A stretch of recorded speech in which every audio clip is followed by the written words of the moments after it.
beliau Di rumah sakit di Ide Batara saling mengirim perayangan tubuh dan juga mulanya di rumah sakit di pada saling mengirim juga menduit sang mulia bumi.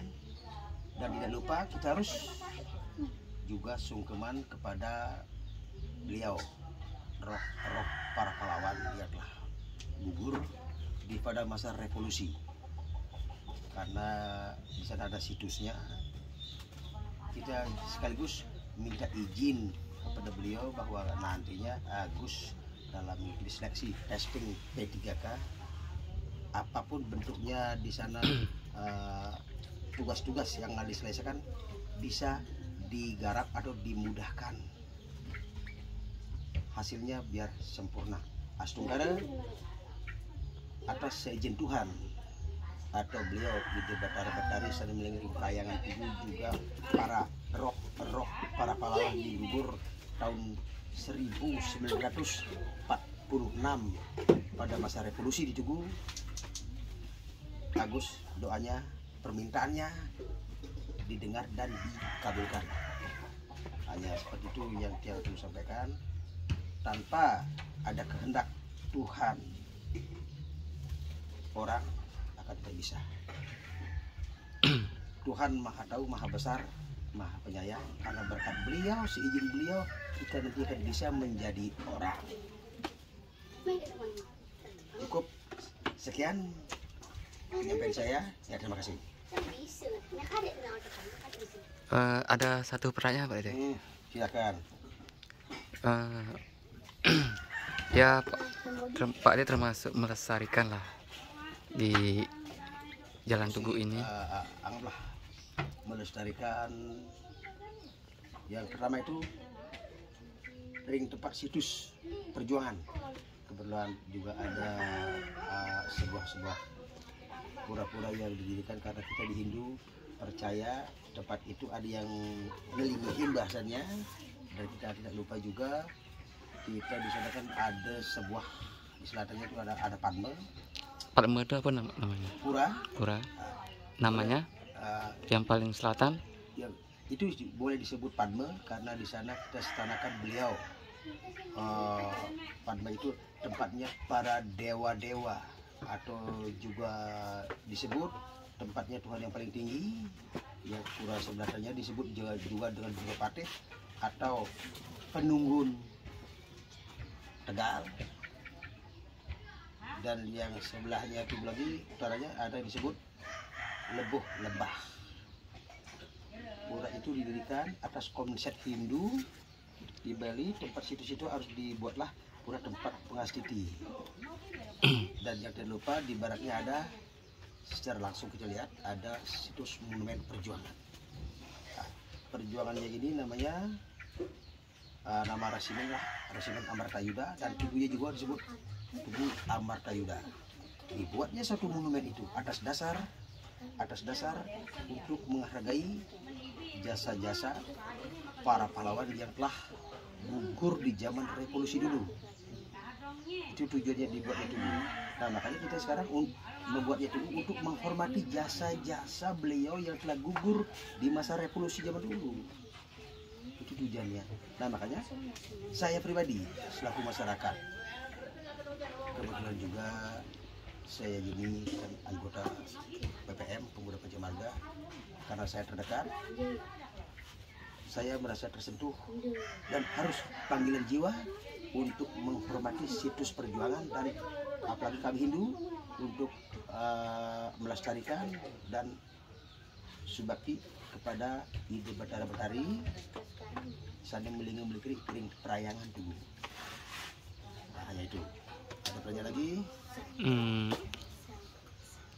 Nanti pas 17 Agustus ya sedikit saran yang mau melakukan upacara.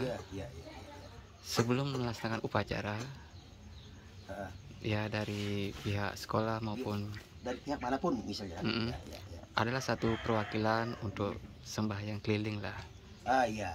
Nah ini perlunya. Ini perlu saya sampaikan juga kepada publik, sekaligus masyarakat luas. saya himbau dan saya sampaikan, adanya Tugu Monumen Perjuangan ini bukan milik orang Patas, bukan ini milik Banjar Tegalasri, bukan milik lokasi pengodaran saja. Ini milik bersifat umum, milik negara. Siapapun yang merasa memiliki jiwa NKRI, kita wajib hormat kepada jasa-jasa para pahlawan yang disamakan ini, karena yang gugur ini disuruh seorang pejuang dan juga ada turunnya. Nantinya saya sampaikan juga kepada masyarakat luas dan juga kepada publik, sekaligus para pihak-pihak instansi terkait, misal dari kalangan pendidikan, dari sekolah manapun, dari SD, SMP, SMA, kalau mau nantinya pada saat tanggal 17 Agustus peringatan Hari Kemerdekaan, kalau mau berupacara penghormatan mereka, kita sungkeman kepada pahlawan, sekedar menghormatkan merah putih, silakan kalau bisa sebelum melakukan penghormatan tabur bunga atau upacara bendera. Selanjutnya kita mohon izin, mohon keselamatan dalam artian ngaturang bakti dulu sebelumnya ke pura-pura yang ada di wilayah itu. Itu tujuannya. Tujuan pertama kan kita sebelum melakukan upacara dalam pengertian mengingat secara tingkatan kecil, walaupun itu dengan sarana hanya dupa dan air atau filter itu bisa. Kalau bisa juga didasari kalau ada dupa, canang sari dan filter, hanya itu saja cukup. Kalau kita mau ngomongin kalau memakai raka daksina Prases Pejati, saya tidak mengharuskan. Tergantung situasi dan kondisi, seperti apapun yang kita punya, untuk sarananya kita boleh. Tapi yang penting dasar kita harus dengan tujuan. Kalau memang kita hanya punya tujuan ngaturang bakti, mengulang keselamatan kepada ide betara-betari sering melingkring perayangan tubuh, dan juga memohon kepada saling melinggih juga sing ring sang tubuh bumi dalam memohon juga atau kita menghormati kepada roh-roh pahlawan, walaupun dengan tangan kosong bisa.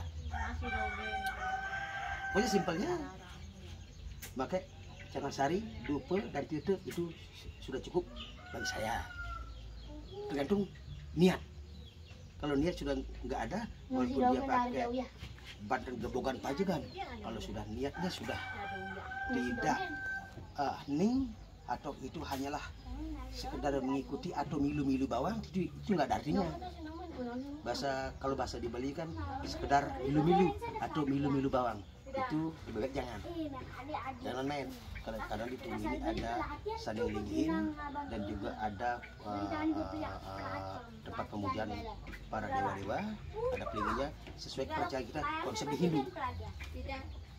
Makanya sebelum kita melakukan apapun kegiatan di area tugu atau di wewidangan tugu ini, saya hanya pesan sebagai masyarakat terdekat, karena saya paling dekat dengan ini, sebelum melakukan suatu kegiatan minimal itu disebut, boleh dikatakan ngenjip dupo atau menengang dengan walaupun dengan hanya canang sari sudah cukup. Itu tidak sih harus pakai banten yang besar-besar, itu tergantung siapa. Sudah cukup kali ya. Terima kasih untuk sarannya Ya. Matur susumu. Nggih.